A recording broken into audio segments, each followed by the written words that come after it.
creatures of the night. I don't want to make this long, but I probably will. I had the time of my life at Death Before Dishonor. It was such a really great show, great vibe, great venue. In real talk, a lot of this shit that was on the pay per view was just literally last second stuff. But as always, the roster always show up and show out, and it's always a great show. I had just so much fun, and it's always a good feeling to be around people who feel just about the same in terms of how you feel about pro wrestling or anything it is that you love. And I just had so much fun. I was absolutely showered with, oh, you look so beautiful, and everybody just staring at me. And it's just absolutely crazy. Like somebody literally got off their seat in the middle of a match and came to me and say, I just want to say how beautiful you are. And I could not believe it. I was like, oh, okay, okay, thank you. I ain't nobody. I'm just here watching the show. It was absolutely overwhelming where like literally every few feet someone else just saying something, and I was just like, holy crap. It's really nice to hear nice things from people. So I don't know, I just felt like a princess tonight watching pro wrestling. It was such a good show, had really great seats. um, I did miss most of the pre-show because I'm telling you, Dallas traffic and all that stuff don't even live out here. It's absolutely insane. It's not even worth living out here. I I can't even get into it. I try to get as much footage as I can. So I'll play them like how I've been doing since last week. We did start off with our first match, which was Commander versus Beast Mortos, and everybody named Mama is cheering for Commander. He's a baby face, so whatever. But then it seemed like a lot of people warmed up to Beast Mortos, and Beast Mortos, oh my god, I've never seen his face, but I've seen the pictures on Instagram, and I'm just like, holy shit, I know a good looking man when I see one. Very athletic. Their styles are very different. He's more of a powerhouse, and Commander is, that lucha libre flipping and flying all that shit. And they had probably one of the best matches of the night. And that's what I said in my review yesterday. I said they don't threw this thing last second. When I say last second, I mean like literally Thursday they put this shit together, and then all of a sudden I think they ended up having the best match. Not, I don't want to say the best, but one of the best matches of the night. I definitely recommend watching this. Very kind of surprised that Beast Mortos took the win. I thought, oh, it's gonna be Commander. What was new? But Beast Mortos took the win, and the crowd actually seemed to be really happy about it, even though they were really chanting and going for Commander at first.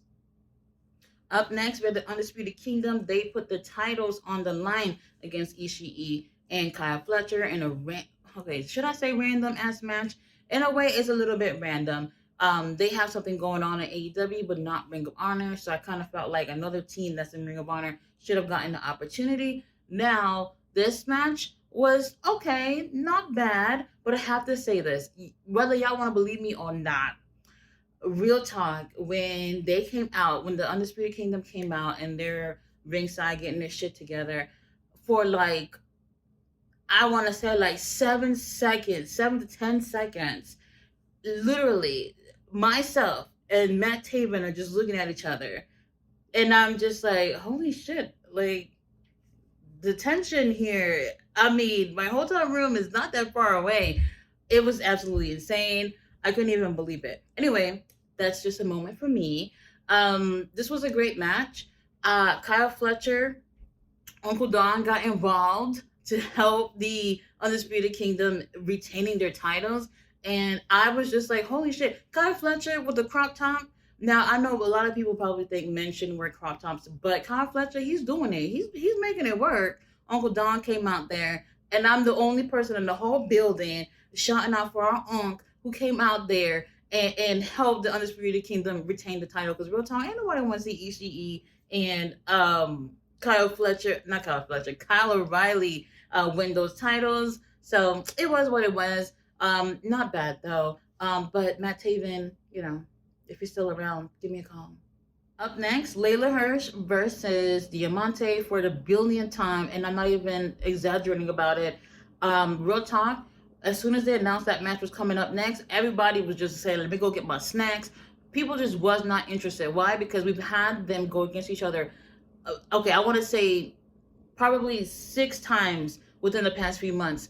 And their vibe in terms of them going back and forth is not the same like we've been getting with Deanna and Thunder Rosa. So something about it kind of felt, I don't want to say off, but it kind of felt like this match wasn't going to be great. But holy shit, they shut me the fuck up. They had a Texas death match, and it was really, really great, really bloody and violent. The match ended with Layla Hirsch, who's been taking so many L's, who end up doing a moonsault from the top of a ladder. The referee had to hold the ladder because he was like, "Sis, I don't know what's gonna happen, but I don't want you to come down with the ladder." So he holds on to it while she goes on to do the moonsault onto Diamante that is laid out on a table. However, I would say from the bottom down, hit onto Diamante, the table ended up crashing, but the rest of Layla Hirsch's body ends up hitting the mat, and she lands on a whole bunch of thumbtacks that was already on the mat. It is insane. Obviously, got the video for you guys so you can see it. Really great match. Don't sleep on this one. I know a lot of people was not thinking much of it, but these ladies tore the house down. And you know what? I want to see more type of matches like this with the ladies. They're definitely capable of giving us some hardcore stuff. Another really, really great match, Wheeler Yuta versus Lee Moriarty in a Pure Rules match. And I've been saying Lee Moriarty, he's a great technical wrestler. He will get up there if they give him more opportunities to shine. He absolutely tore the house down with Wheeler Yuta. I did say in my prediction videos that I would prefer to see Lee Moriarty take the win. And new Pure Champion, Lee Moriarty, congratulations. They gave us a really great match. This is another one too. I would say that y'all should check this out.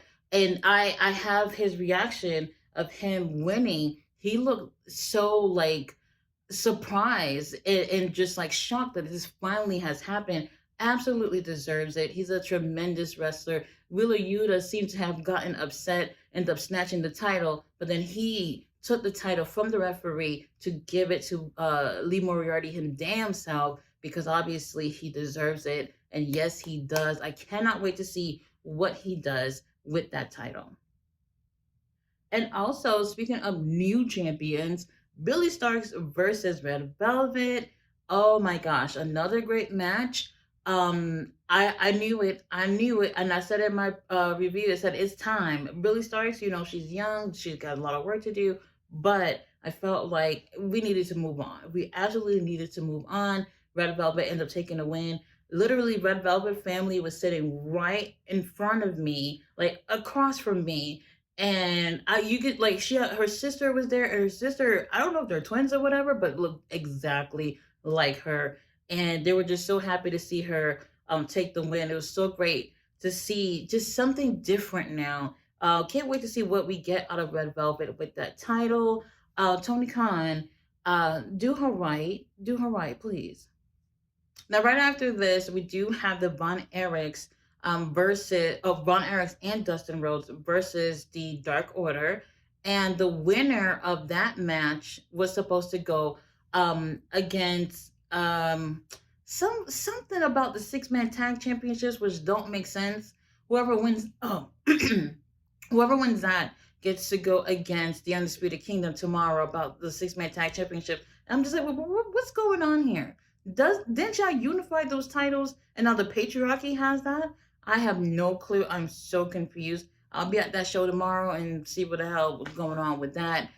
This was a great match. It was great to see the Von Erichs. They seem much more comfortable every time I see them in the ring. The crowd, obviously, we're in Texas, so everybody's always cheering for the Von Erichs. And then Dustin Rhodes out there showing up and showing off, but he looked tired after that match. Like, for real, he looked tired. Like, why am I still doing this? I shouldn't be doing this anymore. Great match. A really great way to kind of separate the show in terms of kind of getting you ready for the main event matches. This was really, really great.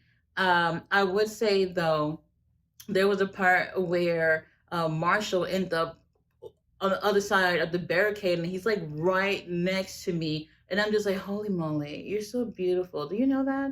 I love you. Anyway, you guys already know babyface teams end up taking the win. Dark Order, I don't know what's going on with them. We need to repackage them for the billionth time. All right, so we have the six-way survival of the fittest match for the Ring of Honor TV title. Lee Johnson, Leo Rush, Atlantis Jr., who has the title, Shane Taylor, Johnny TV, Brian Cage. Another really fun match. And every time Brian and Shane Taylor are in the ring, everybody's saying meat, meat, beat his meat, and all that shit. I'm just like, do you know how fucking, y'all know. It sounds fucking gay. It's so crazy, and it was so great to see, guys of those size in a match like this, because I know there are like other smaller guys here, but it was a nice mix of different styles and sizes in this match. But I really feel like the crowd just felt so much more invested in seeing the two bigger guys go at it, which was obviously Brian and Shane Taylor. Shane Taylor was the first person eliminated in this match, which I did not like. Brian Cage seemed like he was just this close to taking the win, and unfortunately, Atlantis Jr. retains. For what? Please tell me why. I have no clue why he had to retain. And I get it. It's this whole thing that they're doing with CMLL and AEW. Willow got a CMLL title over there. But you know what? I don't know. Atlantis Jr., he's just not doing it for me. At least not yet. After this, we had another really great women's match. Athena, our minion overlord, versus Queen Armada, a queen. She's so beautiful. Oh my god, she's absolutely stunning. Everybody was just cheering for Athena. And another thing too, I know everybody loved Athena, but we're also in Texas where she's from. So that makes sense as to why everybody was just screaming their lungs out for her. Really great matchup from Queen Aminata. I wasn't too she didn't come too close, but I think she was bleeding off the side of her face. It was a little hard to tell because there wasn't too much blood, but it looks like there was some on the side of her face. Queen Aminata gave a really, really great performance. Probably the best match we've seen her in AEW. Like she really, really wanted that title, and unfortunately fell short because Billy Starkstone ran out there. Then Red Velvet run after her, trying to get her from getting into the ring, but that distraction was long enough for Lexi Nair, Lexi of all people, to get her nose into that match and end up giving Athena a microphone to bust open Queen Aminata, and from there it went downhill for our girl. Athena ends up retaining. I'm like not surprised, but kind of surprised at the same time because now we're at the point where it's just like, what are we going to do with Athena? It seems like they've done almost everything that they could possibly do with her. It's time, I think, to put her on the main roster. Mark Briscoe versus Roderick Strong in a really great match. I'm telling you, you guys already know.